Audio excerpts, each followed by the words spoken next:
Usually, our school's library would close by 5, but because of exams, the school decided to keep it open until midnight. The idea was to give students a chance to stay and study late if they wanted to prepare for their exams. My house wasn't far from the school, so instead of studying at home, I preferred the quiet, calm atmosphere of the library. Most of my study sessions took place there during exam time. That day, I left home around 6 o'clock and made my way to the library. I was so absorbed in my work that I didn't even realize it was already 10 o'clock. It was unusual for me to stay that late. Usually, I'd head home by 8. Even by 8, there were still a few students around.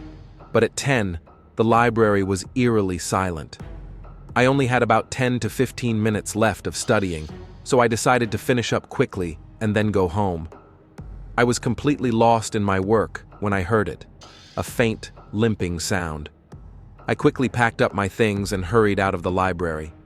There's a long corridor outside the library, and at the end of it, if you turn right, you'll find the school exit. I was almost at the door when I saw a woman standing at the end of that corridor. I didn't recognize her, but the closer I got, the more uncomfortable I felt. I called out, "Who's there?" The moment I spoke, she vanished. It happened so quickly that I felt a wave of relief, thinking it was just my imagination. I left through the front door. Exhausted and hungry, I didn't even feel like walking properly. As I stepped outside, I noticed something strange. The street was completely empty. This was odd because this street is usually bustling, even at night. I kept my eyes on the ground as I walked, panic creeping in. I was almost home when, suddenly, I saw a shadow stretch out in front of me.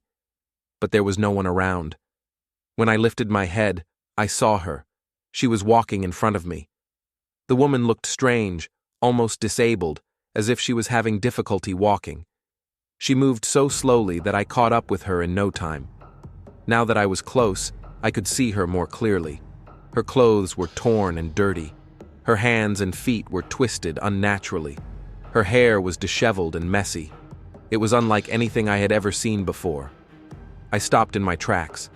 My instincts told me not to get any closer. I didn't even have the courage to walk past her.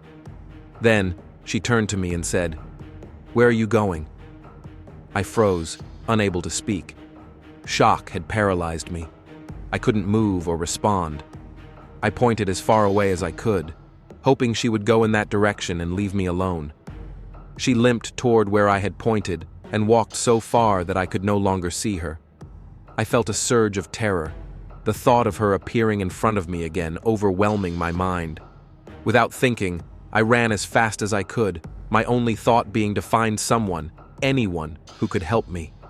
Then, I heard her scream from far away, "She's here!" After that, everything went black. When I regained consciousness, I learned from my neighbor that I had passed out on the ground, and he had brought me home. He told me a chilling story. In 1998, there was a 32-year-old woman named Agatha. She had a 10-year-old daughter who attended Eden Hill School. One day, while playing with her friends, the little girl had an accident and died. Agatha couldn't bear the loss of her child.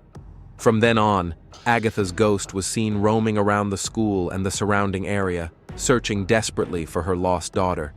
She's still out there, wandering, hoping to be reunited with her child once again. I hope you enjoyed this story. Don't forget to comment and subscribe if you haven't already. I'll see you again soon with another creepy tale.